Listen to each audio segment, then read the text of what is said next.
Student welcome back to my channel Samrat के student. मेरा नाम आकाश। मेरे प्यारे बच्चे, आज की वीडियो सबसे ज्यादा इंपॉर्टेंट है। आज की वीडियो बताने वाला हूं आप लोगों को बिना पढ़े कॉपी कैसे लिखे। हाँ जी दोस्तों, आप बिल्कुल 100% मेरे प्यारे बच्चों ला सकते हो। बोर्ड एग्जाम में बिना पढ़े कॉपी आप लिख सकते हो। मेरी गारंटी, पूरा अनुभव शेयर करने वाला हूं, ठीक है। और बिना पढ़े 95% कैसे लाएं, क्या अप्रोच होनी चाहिए, सब कुछ बताने वाला हूं। अगर आप क्लास 10th में है, 12th में है, तो दोनों के लिए वीडियो बहुत ज्यादा इंपॉर्टेंट है। वीडियो को लाइक कर देना एक प्यारा सा, क्योंकि इतना अप्रोच बढ़िया आप लोगों को कोई पूरे यूट्यूब पे नहीं बताएगा। मेरी गारंटी है, पूरे यूट्यूब पे कहीं भी ढूंढ लेना, अगर इससे बेहतर कोई ट्रिक बता देगा तो मुझसे कमेंट कर देना, ठीक है। इतना बेस्ट अप्रोच बताने वाला हूं कि बिना पढ़े कॉपी कैसे लिखोगे, पूरा अनुभव बताने वाला हूं। अगर आपको कुछ नहीं आता है फिर भी आप कॉपी लिखकर 90-95% कैसे लाओगे, मेरी गारंटी है। मैं अपना अनुभव पूरा शेयर करने वाला हूं आज की इस वीडियो में, ठीक है। आप कॉपी में क्या लिखेंगे कि एग्जामिनर को मालूम भी नहीं चलेगा कि यह सही लिखा है या गलत लिखा है। बहुत सारी तरीका होता है जो आप लोगों को मालूम नहीं है, और बहुत सारे बच्चे हर साल इस तरीके से पास भी होते हैं, ठीक है। तो मैं वही अनुभव आप लोगों को शेयर करना चाहता हूं, और आप कैसे लिखना चाहिए, ठीक है। आपको एग्जाम में कैसे लिखना चाहिए कि पूरा इंप्रेशन, जैसे हर एक छात्र से आपकी कॉपी देखने में अलग दिखेगी और आपको नंबर पूरा का पूरा मिलेगा। पूरी जानकारी इस वीडियो में आप लोगों को बताने वाला हूं, तो वीडियो को पूरा देखना, ठीक है। थोड़ा सा भी मिस स्पेंड मत करना, ठीक है। 95% मार्क्स आप लोगों का पक्का आएगा, 100%। इतना मैं दावे के साथ क्यों कह रहा हूं, क्योंकि मैं उस तरीके से आप लोगों को बताने वाला हूं, ठीक है। लेकिन लाइक चाहिए मुझे, क्योंकि मैं इतना ज्यादा आप लोगों के लिए मोस्ट इंपोर्टेंट वीडियो बना दिया कि लाइक तो मुझे चाहिए। अब कैसे लाना है बिना पढ़ के 95%, कोई मामूली बात नहीं है कि 95% बिना पढ़े कोई छात्र कैसे ला सकता है भाई, ये भी तो सवाल है। लेकिन आज की वीडियो में कमाल की चीजें मैं आप लोगों को बताने वाला हूं, कमाल की, आप खुश हो जाओगे, ठीक है। बस वीडियो पूरा लास्ट तक देखो तो सही, ठीक है। देखो, सबसे पहले आप लोगों को करना क्या मेरे प्यारे बच्चों, एक एक पॉइंट को आप लोग नोट करते जाना। सबसे पहले आप लोगों को मैं बताऊं कि सबसे पहले देखो, कुछ चीजें नॉर्मल चीजें हैं जो उसको ध्यान में रखना है, और कुछ चीजें जो कि मैं बेस्ट आप लोगों को बताने वाला हूं। बस बस आप सब्र करते रहिए। देखो, रूल नंबर पहला क्या है, सबसे पहले सुनो। सबसे पहले क्या है कि सबसे पहले आप एग्जाम में काला और नीला पेन लेकर जाएं। देखो, आप कहोगे कि ये तो सब बताते हैं कि काला और नीला पेन लेकर जाइए, आपने क्या नया बता दिया। तो इसलिए बता दिया कि कुछ बच्चे क्या हैं कि कुछ बच्चे हरा पेन लेकर चले जाते हैं, कुछ बच्चे लाल पेन का इस्तेमाल करते हैं कि मेरी जो कॉपी है अद्भुत दिखेगी। लेकिन क्या है कि एक तो आप पढ़े नहीं हैं, इसके बाद कॉपी लिखने जा रहे हैं, उसी में आपने हरा लाल पेन का यूज कर दिया, तो ऐसे ही नंबर आप लोगों को कट जाएगा, तो पास कहां से होगे।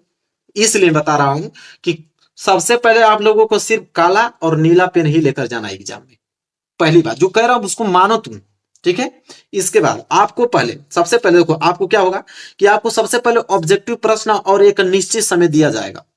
सबसे पहले आपको ऑब्जेक्टिव क्वेश्चन दिए जाएंगे और 1 घंटे के आपको समय दिया जाता है उसको हल करने के लिए। कितने घंटे का? 1 घंटे का। आप सोचोगे कि ये तो सब लोग बताते हैं कि ऑब्जेक्टिव क्वेश्चन आएगा और एक निश्चित समय दिया जाएगा, तो उसमें मेरा क्या फायदा है। अगर हम लोग को प्रश्न नहीं आ रहा है ऑब्जेक्टिव, तो हम लोग कैसे उसको सही करेंगे, कैसे नंबर मिलेगा। अब देखो, मैं आपको ट्रिक बताता हूं, कितना शानदार ट्रिक है। ट्रिक ये है मेरे प्यारे बच्चों, अगर सबसे पहले आप ऑब्जेक्टिव को देखो, तो ऐसा तो है ना कि आपको कुछ भी ऑब्जेक्टिव नहीं आएगा। अरे 5-7 ऑब्जेक्टिव आएगा, चलो मान लेते वो भी नहीं आया। 5-7 तो आना ही चाहिए, पढ़ रहे हो, बोर्ड एग्जाम नजदीक आएगा तो कुछ ना कुछ तो पढ़ोगे। 5-7 नंबर वो भी नहीं आया है, फिर कैसे पास हो गए ऑब्जेक्टिव क्वेश्चन में, तो पास कैसे हो गए। सबसे ज्यादा, मैं पूरा अनुभव बता रहा हूं आप लोगों को, सबसे ज्यादा आप लोगों का एक बी वाला ऑप्शन और एक सी वाला ऑप्शन सबसे ज्यादा आप लोगों का फंसता है, सबसे ज्यादा। तो इसलिए आप लोगों को जब ऑब्जेक्टिव क्वेश्चन कर रहे हो, तो जो आ रहा है तो पहले तो उसको रंग लो, जो नहीं आ रहा है तो उसमें किसी को बी रंगो, किसी को सी रंगो। 100%, 85% गारंटी है मेरा कि अधिकतर आप लोगों का सही होगा, क्योंकि इस प्रकार अरेंजिंग करके बनता ही है। मैंने बहुत सारा अनुभव किया है, तब बता रहा हूं आप लोगों को, इस प्रकार बनता ही है। अगर आ रहा है तो ठीक है, नहीं आ रहा है तो बी और सी पे ही क्लिक करना है, अगर पास होना चाहते हो तो। इसके बाद रूल नंबर दूसरा क्या है, तो उसके बाद आपको सब्जेक्टिव प्रश्न देखने को मिलेगा। कैसा प्रश्न है? सब्जेक्टिव प्रश्न। यहाँ पे देखो, सब्जेक्टिव प्रश्न दिया जाएगा। इसके बाद देखो, सब्जेक्टिव प्रश्न में करना क्या है कि उसमें भी वही अप्रोच आपको अपनाना है। पहली बात कि सबसे पहले आप लोग पूरा पेपर पढ़ो, ठीक है। पूरा पेपर पढ़ने के बाद उसमें से जो क्वेश्चन आ रहा है अच्छे से आप प्रश्न उत्तर हेडिंग डालो, एकदम खूबसूरत राइटिंग में, ठीक है। प्रश्न उत्तर हेडिंग डालने के बाद जो प्रश्न आ रहा है, 2 ही 3 प्रश्न आ रहा है, उसको आप पहले करो। जब उसको कर लोगे ना 2-3 प्रश्न को, इसके बाद मैं आपको ट्रिक बताता हूं कि जो प्रश्न नहीं आता है उसको क्या किया जाता है, ठीक है। तो उसको क्या करना है मेरे प्यारे बच्चों, सबसे पहले देखो, जो प्रश्न आ रहा है उसमें भी तरीका आपको बता रहा हूं कि सबसे पहले आप फर्स्ट पेज में आप काट पीट नहीं लिखेंगे। मतलब काट पीट करना ही, देखो first impression is last impression. भले ये तुम टॉपर हो, अगर कोई टॉपर व्यक्ति है उसको बहुत टैलेंटेड है, अगर आगे का 2-3 पेज अगर वो गलत कर दिया इस तरह काट पीट, दुनिया की कोई ताकत नहीं है कि उसको वो टॉपर बना सके। अगर 2-3 पेज आगे का अगर काट पीट कर दिया, पूरा इंप्रेशन डाउन हो जाएगा और उसको नंबर समझ लो 90 में कितना नंबर, 75 नंबर 60 नंबर उसको बस मिलेगा। ठीक है, अगर आप लोग पेज को काट पीट नहीं करते हो, देखो एक चीज और बता रहा हूं, एक जो एग्जामिनर होता है मेरे प्यारे बच्चों, लाखों कापियां सब चेक करते हैं और इतना फास्ट करते हैं ना कि वो सब पहले आगे की कॉपी देखकर आपको डिसाइड करते हैं कि हाँ कितना नंबर ये ला सकता है, कितना नंबर नहीं ला सकता है। अगर आपने आगे ही 3-4 पेज आपने बहुत अच्छे से लिखा है तो उसी पे वो आगे आप लोगों के पास इस तरह चेक करता जाएगा और नंबर देता जाएगा। तो वही first impression is last impression है, यही काम करना है। सबसे पहले कि जो आपको प्रश्न आ रहा है वही करो।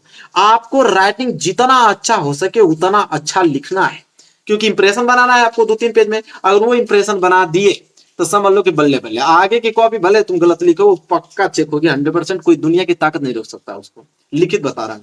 तो ये काम करना है। इसके बाद तीसरा जो है कि जब आपको प्रश्न कॉपी मिलेगा, जो प्रश्न कॉपी मिलता है, उस समय आप प्रश्न को सही सही जरूर पढ़े, क्योंकि सही सही पढ़ोगे तो आगे वही प्रश्न करोगे और उसमें सही पढ़ोगे तभी तो सही आंसर दे पाओगे। तो सही सही पढ़ना बहुत जरूरी है। पूरा प्रश्न पत्र ही पढ़ डालो, फिर उसमें ट्रिक लगा दो कि कौन कौन सा प्रश्न हमको आ रहा है, उसको आप पहले करो और फिर जो प्रश्न नहीं आ रहा है उसके लिए तो रामबाण बताने वाला हूँ लास्ट में, कि जो प्रश्न नहीं आ रहा उसका आंसर कैसे लिखोगे, नंबर कैसे ले जाओगे वो बताने वाला हूँ। इसके बाद देखो, कॉपी लिखते समय आप उसमें गलत शब्द, गाना, गाली, कसम ये सब नहीं लिखना, नहीं तो 1 नंबर हटाओ फेल हो जाओगे। सब कुछ अगर ये इंक्लूड कर दिए, तुम कसम लिखने लगे, गाना लिखने लगे, गाली लिखने लगे तो 1 नंबर नहीं मिलेगा। गलत लिखो बट ये सब मत लिखो। और गलत लिखने का भी तरीका ना होता है, अभी मैं आपको बताऊंगा आगे कि गलत भी कैसे लिखा जाता है कि एग्जाम को पता नहीं चलेगा कि गलत लिखा है या सही लिखा है। तो सब कुछ मैं आपको बताने वाला हूं, बस वीडियो को आप लाइक कर दो। ठीक है, चलो। तो आपने नोटिस क्या किया कि कुछ भी लिखो, गाना, गलत शब्द, गाली, कसम ये सब नहीं लिखना है आप लोगों को। इसके बाद अगर हम बात करें तो रूल नंबर 4 आ जाता है, और रूल नंबर 4 है कि सभी प्रश्नों का जवाब देना है, कोई भी प्रश्न छोड़ के आना नहीं है। बहुत ज्यादा इंपॉर्टेंट है ये चीजें, एक भी प्रश्न छोड़ना मत। अच्छा ये बताओ, कोई प्रश्न 5 नंबर का है उसको तुम छोड़ दिए, 1 नंबर भी मिलेगा? 1 नंबर कोई देगा जब तुम उस प्रश्न को ही नहीं किए हो। तो आप उस प्रश्न को करो ना यार, मैं बताता हूं कैसे करना। नहीं आ रहा है तो बिल्कुल नहीं, मैं आपको बताऊंगा कि किस तरह उस प्रश्न करोगे, 1 नंबर आप लोगों को मिलेगा। मैं आगे अभी बता रहा हूं आप लोगों को, लेकिन बस इतना ठान लो कि कोई प्रश्न छोड़ना नहीं है। उसको कैसे भरना है, कैसे करना है, वो तो मैं हूं, खुद हूं, मैं आपको खुद बताऊंगा कैसे भरना है। बस आप सब्र थोड़ा बस बनाइए। इतना देर तक आ गए, बस कुछ मिनट की बात है, इसके बाद मैं अपना पोल खोलता हूँ। इसके बाद देखो मेरे प्यारे बच्चों, अगला पॉइंट है, देखो अगला पॉइंट वही इंक्लूड हो गया ना कि अगर आपको आता है तो पूरा लिखें और नहीं आता होता आधा भी जरूर लिखें। आधा इसलिए लिखेंगे, कोई 5 नंबर का प्रश्न है, अगर पूरा नहीं लिखोगे तो 1 भी नंबर नहीं मिलेगा। लेकिन 5 नंबर का प्रश्न है, आधा लिख दिए तो 2 या 2.5 नंबर तो आप लोगों को मिलना ही है। तो 2-2.5 नंबर कम होता है क्या? हर प्रश्न में जुड़ता जाएगा तो नंबर बढ़ेगा ना आप लोगों का। तो इसलिए मैं कह रहा था कि कोई प्रश्न छोड़ना नहीं है, लिखो लेकिन आधा लिखो। कुछ बच्चे कहेंगे सर आधा भी नहीं लिख पाएंगे तो कैसे लिखेंगे? तो भाई चलो बताता हूं कैसे लिखोगे। देखो, क्योंकि एग्जामिनर आपको स्टेप मार्किंग पर नंबर देता है, ये भी आपको बता देता हूं, नहीं जानते थे तो जान लो तुम। स्टेप मार्किंग पे आप लोगों को नंबर मिलता है। स्टेप मार्किंग क्या होता है कि जैसे आपने कितने लाइनों में उस आंसर को लिखो, गलत लिखो या सही फर्क नहीं पड़ता है। आगे का 2 लाइन आपको सही लिखना है, वो भी 2 लाइन कैसे सही लिखोगे मैं अभी बताऊंगा आप लोगों को। जो प्रश्न देता है ना उसी प्रश्न के बस कुछ भाग को काट कर पहली वाली लाइन में लिख दो, इसके बाद अपना कथा शुरू कर दो, कुछ भी अपना उसी रिलेटेड लिखते जाओ।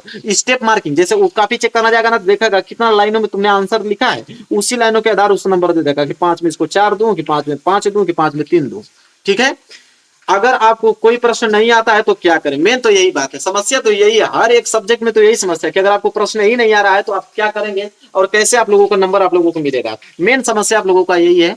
तो कैसे करोगे जो प्रश्न नहीं आप लोगों को आ रहा है? देखो जैसे मैं आपको बताता हूं, अब आपको कैसे लिखना है। अगर प्रश्न नहीं आ रहा है तो कैसे लिखोगे? देखो 5 ही तरीका होता है, कोई प्रश्न नहीं आ रहा है तो 5 ही तरीका होता है नंबर लेने का। सबसे पहले कीवर्ड।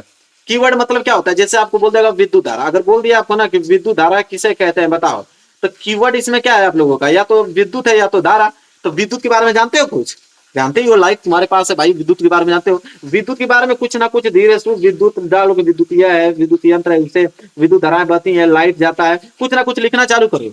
या विद्युत से तुमको कुछ नहीं आ रहा तो 100% धारा से तो कुछ आएगा। इसी तरह हर प्रश्न में 3-4 कीवर्ड होते हैं, जो कीवर्ड तीनों चारों में से जो कीवर्ड आपको आ रहा है उसी को पकड़ो और लाइन से शुरू बनाना चालू कर दो, बस ये काम आपको करना है। इसके बाद राइटिंग बेस्ट होनी चाहिए। राइटिंग क्या होनी चाहिए आपकी बेस्ट, गलत ही लिखो लेकिन राइटिंग साफ सुथरा होना चाहिए, कोई पकड़ नहीं पाएगा, मेरी गारंटी है, नंबर आपको पूरा देकर जाएगा, ये मेरी गारंटी है। बस यही काम करना है। और मेन पॉइंट सबसे पहले क्या है कि मेन पॉइंट जो लास्ट है, मेन पॉइंट को हाईलाइटेड करना है आप लोगों को। मेन पॉइंट जो आ रहा है उसको नीचे आप हाईलाइटेड बना दो, जब हाईलाइटेड बना दोगे तो एग्जामिनर का ध्यान सिर्फ उसी पे जाएगा और उसी को देखकर आप लोगों को नंबर देगा। यही 5 तरीके नंबर उठाने का मेरे प्यारे बच्चों, ठीक है। बस कीवर्ड को पकड़ो, कोई कीवर्ड लिख लो, उसी में रिलेटेड दौड़ते जाओ 3-4। एक और मैं बताता हूँ, उसको बहुत ध्यान से सुनो। जैसे कोई प्रश्न 6 नंबर का है तो भाई उसको 6 नंबर के हिसाब से लिखना है ना कि 6 नंबर का प्रश्न है तो तुम 2 लाइन लिख दोगे तो आपको 6 नंबर मिलेगा। एग्जामिनर पागल नहीं ना है कि 6 नंबर का प्रश्न 2 नंबर में 2 लाइन में ही दे देगा आपको। 6 नंबर का प्रश्न है ना तो गलत ही लिखो, लेकिन कम से कम उसको 1 पेज या 1.5 पेज में लिखो। 1 पेज या 1.5 पेज में लिखोगे तो एग्जामिनर समझ जाएगा कि भाई 6 नंबर का है और उतना लिखा भी है तो नंबर आपको दे देगा। तो ये काम जितना नंबर का क्वेश्चन है उसी के रिलेटेड लिखना, ठीक है। 2 नंबर का अगर प्रश्न है तो तुम 5 पन्ना में लिख दोगे तो ये नहीं है कि तुमको ज्यादा मिल जाएगा, 2 नंबर ही मिलेगा। लेकिन वो जान जाएगा कि 2 नंबर के प्रश्न के लिए कम से कम 5 लाइन 6 लाइन बहुत काफी है और ये 5 पेज लिख दिया मतलब गलत लिखा है, तो ये भी अप्रोच होता है, ठीक है। तो जितने नंबर का प्रश्न है उतने ही रिलेटेड आप लिखो, बस इतना ही काम करना है। फिर देखो अगर कोई फेल हो जाए तो फिर हमसे बात कर लेना, कोई अगर फेल हो जाए तो बात कर लेना। मेरे प्यारो बच्चों पूरा ने बहुत शेयर किया हूँ, वीडियो को लाइक कर दो, चैनल पर न तो चैनल को जरूर सब्सक्राइब कर लेना। मिलेंगे नेक्स्ट वीडियो में, तब तक के लिए धन्यवाद।